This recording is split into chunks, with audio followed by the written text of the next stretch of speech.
Oi, pessoal! É um grande prazer estar aqui com vocês novamente, ao lado do meu amigo Einstein, certo? Já tem nome. E tem uma grande notícia para vocês, certo? Já ultrapassamos os 1.000 inscritos aqui no nosso canal. Então, isso é muito interessante. Estou muito contente e feliz de compartilhar essa notícia aqui com vocês, tá bom? Ao longo das nossas aulas, a gente vai estar aumentando o nível aqui do conteúdo, certo? O nível das aulas. Eu vou estar trazendo para vocês questões do Enem para resolver, certo? Ao longo das nossas videoaulas que eu vou lançando aí toda semana no meu canal aqui, Ítalo Physique. Então, muito contente com a ultrapassagem aí de 1.000 inscritos, tá bom? Então, a aula de hoje, certo? Vai ser sobre eletrostática, tá bom? A eletrostática, ela faz o estudo das cargas elétricas em repouso, tá bom? E daí, nós temos, por exemplo, duas cargas elétricas que são fundamentais aqui no estudo da eletrostática, que é a carga elétrica positiva e a carga elétrica negativa, tá bom? Eu vou colocar Einstein ali no cantinho dele, do lado de Toby. No momento que for apropriado, ele vai questionar aqui, vai interferir na nossa aula e vai fazer algum questionamento sobre algum conteúdo, tá bom? Mas então, vamos adentrar agora no mundo da eletrostática. Então, como eu falei para vocês, certo? A eletrostática ela faz o estudo das cargas elétricas em repouso, certo? E daí nós temos, por exemplo, que as cargas elétricas elas podem ser cargas positivas, negativas, né? E nós temos também as cargas que são os nêutrons. E daí, por exemplo, quando a gente fala de carga elétrica, nós lembramos de química, certo? Da estrutura atômica, por exemplo. E aí nós temos algumas características importantes em relação a essa estrutura atômica, principalmente no que diz respeito ao átomo, certo? E aí nós temos as principais características dos átomos, porque o átomo ele vai justamente ter em sua estrutura, certo? Em sua composição, essas cargas elétricas, no caso os prótons, certo? E os nêutrons que vão estar lá no núcleo do átomo e os elétrons que estão orbitando, certo? Em torno desse núcleo. E daí, por exemplo, cada átomo ele é composto de um núcleo, certo? E aí esse núcleo ele vai estar carregado positivamente. E também vai ter dentro desse núcleo os nêutrons, que no caso ele não tem carga. Os elétrons, no caso de todos os átomos, eles vão ser idênticos, tá bom? Cada um deles vai possuir a mesma quantidade de carga negativa, certo? E eles possuem a mesma massa. E é interessante, por exemplo, no núcleo lá nós temos os prótons e os nêutrons. Os prótons, por exemplo, eles são cerca de 180 vezes mais massivos do que os elétrons, certo? Ou seja, o próton ele pesa mais do que o elétron, certo? Pesa 180 vezes mais do que um elétron, tá bom? E daí, normalmente, os átomos eles vão possuir o mesmo número de prótons, certo? E de elétrons, de modo que eles vão possuir, certo? Uma carga elétrica líquida nula, certo? E seria um átomo eletricamente neutro, que teria a mesma quantidade de prótons e mesma quantidade de elétrons, tá bom? Então, a aula de hoje é sobre eletrostática. Eu já falei para vocês que a eletrostática, ela faz o quê? A eletrostática, ela faz o estudo, certo, das cargas elétricas em repouso. E aí nós temos, ó, que os prótons e os elétrons, eles são portadores, certo, de carga elétrica, tá bom? Então, essa é uma característica fundamental. E quando nós falamos de carga elétrica, no caso, cada próton e cada elétron vai ter uma carga elétrica chamada de carga elementar, certo? Que é representada por essa letrinha aqui, certo? E daí, nós temos que essa carga elementar, ela equivale a 1,6 vezes 10 elevado a menos 19, certo? Coulomb. Coulomb, gente, vai ser a unidade para carga elétrica, certo? E daí essa carga elétrica, ela é calculada por essa equação assim, aqui, certo? Que é igual a mais ou menos N, multiplicando aqui no caso, a carga elementar, tá bom? O que significa, no caso, esse sinal positivo e esse sinal negativo? Esse sinal positivo indica, no caso, que esse corpo está com uma falta de elétrons, certo? Então, se ele está com falta de elétrons, ele vai ter uma maior quantidade de quê? De prótons, tá bom? E daí, se a carga ela for negativa, tá bom? Eu me referi no caso aqui a esse sinal negativo, significa que esse corpo ele vai ter o quê? Um excesso de elétrons, tá bom? Então, esse mais ou menos indica isso. O mais indica falta de elétrons e o menos, certo? Indica que esse corpo ele possui uma maior quantidade de elétrons do que de prótons. E aí a unidade, certo? Dessa quantidade de carga elétrica, certo? Que é representada aqui por Q, é dada em coulomb, certo? Que é um C maiúsculo. Essa aqui é a unidade, no caso, de carga elétrica. Então, gente, eu vou trazer para vocês um exemplo, certo? Que vai demonstrar aí, no caso, como é que se calcula a quantidade de carga elétrica de um corpo, tá bom? Aqui, por exemplo, nessa situação, eu tenho uma situação, por exemplo, em um corpo em que ele tem uma quantidade de carga elétrica que equivale a um coulomb, certo?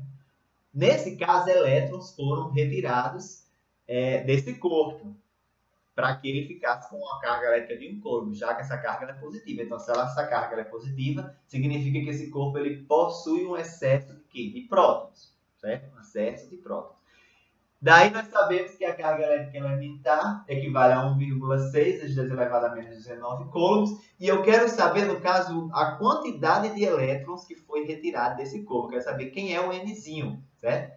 Sabendo aí, no caso, que eu vou calcular a quantidade de carga elétrica aqui por essa equação, não é isso? Ó, Q é igual a mais ou menos N, multiplicando aqui essa carga elementar, certo? Que a carga elementar equivale a 1,6 vezes 10 elevado a menos 19. Então, esse corpo, ele possui um excesso, certo? De cargas positivas. Eu quero saber quantos elétrons foram retirados desse corpo, tá bom? Então, para eu saber quantos elétrons foi retirado desse corpo, eu vou justamente pegar a equação da quantidade de carga elétrica, não é isso? E aí, ó, nós sabemos o quê? Eu isolando N lá da equação, eu vou ficar, então, a quantidade de carga elétrica dividido pela carga elementar, certo? E daí, eu substituindo o valor da carga, que é 1, e o da carga elétrica elementar, no caso aqui, certo? Seja para um próton ou para um elétron, esse valor dessa carga elétrica sempre vai ser o mesmo, certo? E daí, no caso aqui, ó, 1,6 vezes 10 elevado a menos 19. Dividindo 1 por esse valor aqui, que é o da carga elementar, eu vou ficar, então, que a quantidade de elétrons, certo, que foram retirados desse corpo foi de quanto? 6,25 vezes 10 elevado a 18 elétrons, certo? Eu fazendo essa conta aqui, dividido 1 por 1,6 vezes 10 elevado a menos 19, fico então com essa quantidade aqui de elétrons que foi retirado do corpo. E foi de 6,25 vezes 10 elevado a 18 elétrons. Então, essa é a quantidade de elétrons que foram retirados, certo, desse corpo. Foi a quantidade de elétrons cedidos. Daí esse corpo ele ficou eletrizado que positivamente. Por isso que a sua carga era de um coulomb, tá certo? Uma coisa importante aqui no estudo da eletrostática é um princípio fundamental, certo? Que é um princípio fundamental dentro da eletrostática, que é o princípio da atração e da repulsão de cargas elétricas, certo? Daí, por exemplo, ó, tem esse esqueminha aqui que mostra cargas elétricas de mesmo sinal, elas vão o quê? Se repelir. E cargas elétricas de sinais opostos, elas vão se atrair. Então, esse aqui é o princípio da atração e repulsão, certo? De cargas elétricas. Aqui, por exemplo, eu tenho uma carga positiva e uma carga negativa. Veja que foi gerada aqui uma força, que essa força é chamada força elétrica de atração, certo? Foi gerada aqui. Essa força elétrica a gente vai ver nas próximas aulas que ela é gerada por ação de um campo elétrico que existe ao redor dessas cargas, tá certo? E daí cargas elétricas de mesmo sinal, elas vão se repelir. Vai ser gerada aqui uma força de repulsão, certo? Uma força elétrica de repulsão que vai, no caso, afastar essas cargas, certo? Se forem cargas de mesmo sinal, elas vão o quê? Se aproximar. Cargas de sinais opostos, elas vão se repelir, certo? Cargas de mesmo sinal vão se atrair. Então, este é o princípio da atração e repulsão de cargas elétricas, que é um princípio fundamental dentro da eletrostática, certo? Outra coisa importantíssima dentro da eletrostática são os processos de eletrização, certo? Nós temos 3 processos de eletrização que são muito importantes, que é o processo de eletrização por atrito, o processo de eletrização por indução e o processo de eletrização por contato, certo? Nós temos esses 3 processos de eletrização que são importantíssimos. E daí, o Einstein, por exemplo, ele está questionando: mas, professor Ítalo, o que caracteriza, por exemplo, o processo de eletrização por atrito, por indução e por contato? Qual a diferença que existe entre esses processos, certo?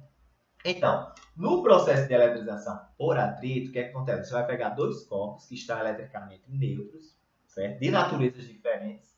vai o quê? Atritar esses corpos. Quando você atritar esses corpos, o que é que vai acontecer? Um corpo ele vai adquirir carga positiva e outro corpo vai adquirir carga negativa. Ou seja, no final do processo de eletrização por atrito, os corpos eles vão adquirir cargas de sinais contrários. Tá bom?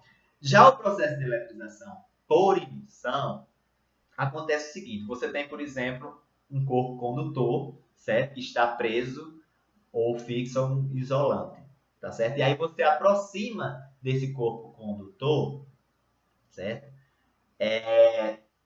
Uma barra que esteja eletrizada. Certo? Eu estou com um esqueminha aqui, não é um esquema muito bonito, certo? Que eu não sou muito bom em desenho, mas vai dar para vocês entenderem mais ou menos esse processo de eletrização por indução, certo? Eu tenho aqui no caso o condutor e aqui seria o corpo isolante que estaria segurando esse condutor aqui em formato esférico. E aí eu aproximaria essa barra eletrizada positivamente. O que é que ia acontecer? Essa barra vai atrair as cargas negativas e vai repelir as cargas positivas. Depois, o que é que acontece? Eu ligo um fio terra aqui do lado das cargas negativas. O que é que vai acontecer? Essas cargas positivas aqui, que foram repelidas pela barra, vai atrair elétrons livres da Terra, certo? Elétrons livres vão fluir aqui, por exemplo, por esse fio terra para o corpo condutor, tá bom? E daí, quando eu afastar essa barra eletrizada positivamente, o que é que vai acontecer? O corpo ele vai ficar eletricamente carregado com um sinal oposto ao da barra. Veja que eu fiquei com o corpo eletrizado negativamente e a minha barra era o quê? Ela estava eletrizada positivamente. Então, no processo de eletrização por indução, ao final do processo, o corpo eletrizado vai ficar com o sinal oposto ao que induziu, certo? Que no caso aqui foi a barra, que induziu essa separação de cargas, subiu elétrons livres aqui pelo fio, e daí eu fiquei com esse corpo eletrizado negativamente, tá bom? Já o processo de eletrização por contato, você vai atritar um corpo que já esteja eletrizado de um corpo que não esteja eletrizado, certo? Ou seja, você vai pegar um corpo eletricamente carregado e um corpo neutro. Vai colocar esses corpos em contato. E aí, ao final do processo, certo? Desse processo de eletrização por contato, ao final eles vão ficar com a mesma quantidade de carga, ou seja, vão ficar com cargas de mesmo sinal, certo? Então, essa é a diferença entre esses três processos, de eletrização por atrito, por indução e por contato. Uma coisinha que eu falei para vocês aqui hoje, por exemplo, que gera essa atração e essa repulsão entre as cargas elétricas é a força elétrica, certo, gente? Que essa força elétrica ela vai ser gerada pela ação de um campo, que esse campo é chamado de campo elétrico, tá bom? E aí essa força elétrica ela é calculada por essa equaçãozinha aqui que é chamada de força colombiana ou lei de Coulomb, tá certo? Então a força elétrica ela é calculada pelo produto dessa constante eletrostática aqui, certo? Que no caso é a do vácuo, mas vai depender do meio em que essas cargas estejam inseridas, certo? Desse casinho aqui. No caso, o K0 vai representar a constante eletrostática no vácuo, tá bom? E esse valor equivale a 9 vezes 10 elevado a 9 newton vezes metro quadrado sobre Coulomb. E daí essa força elétrica ela vai ser diretamente proporcional ao produto das cargas envolvidas. Aí, no caso, eu vou ter duas cargas sobre a distância entre essas cargas elétricas. Veja que esse R aqui simboliza justamente a distância entre as cargas. No caso aqui eu tenho uma carga negativa e uma carga positiva. E daí a distância entre as cargas vai representar o R. E esse Rzinho aqui, que é a distância entre as cargas, no caso Q1 e Q2, esse R ao quadrado. Tá bom? Então essa daqui é a equação da força elétrica. Eu vou dar uma aula só sobre este conteúdo, certo? De força elétrica eu vou dar uma aula, vou gravar uma videoaula para vocês sobre esse conteúdo. Eu trouxe aqui só para vocês conhecerem essa equação, certo? E que ela é muito importante dentro do estudo da eletrostática, tá bom? Então, você está aprendendo hoje, então, que a eletrostática faz o estudo das cargas elétricas em repouso. Uma coisa importante também que é bom vocês saberem em relação aos condutores e isolantes elétricos, né? Então, condutores elétricos é todo e qualquer material que conduz o quê? Elétrons livres. Isso dentro da eletricidade seria todo material que conduz o quê? A energia elétrica. Já um material que é isolante térmico, isolante térmico não, isolante elétrico, ele vai o quê? Isolar e não vai conduzir, certo? Eletricidade, se a gente estiver tratando da energia elétrica, certo? Ela não vai conduzir os elétrons lisos, mas pode acontecer em algum momento de esse material isolante se tornar condutor, ou seja, a sua rigidez elétrica aí vai ser atingida, vai ser ultrapassada, e aí esse corpo ele vai passar a ser condutor, tá bom? Então, essa é uma diferença entre condutores e isolantes elétricos, belezinha, gente? Então, essa foi a nossa videoaula de hoje, certo? E fiquei muito contente com essa quantidade de inscritos aqui no meu canal, mais de 1.000 inscritos, espero que continue fazendo sucesso o canal, que se inscrevam mais gente, mais pessoas, certo? E que curtam aí meus vídeos e assistam, né, que é o mais importante é assistirem essas videoaulas e que o conhecimento possa ser adquirido por todos vocês, certo, gente? Então vamos focar aí no Enem, para quem vai fazer o Enem, certo? E estudem bastante, como falei nas nossas videoaulas. É importante vocês terem um material extra, livros. Quem faz cursinho, frequenta cursinho, mas quando chega em casa, fazer um estudo desse material, fazer uma revisão, tá bom? E fazer esse equilíbrio com a saúde de vocês. Vocês têm que se alimentar bem, fazer uma dieta e não esquecer do lazer, certo? É bom no final de semana vocês saírem para o cinema, para uma praia e tá relaxando também um pouco, não entrar naquela tensão do estresse, e seja qualquer concurso, no caso a gente está tratando aqui do Enem. Não é isso, Einstein? Então, essa foi a nossa videoaula de hoje, tá bom? Então, fiquem com Deus e até a próxima aula. Um abração.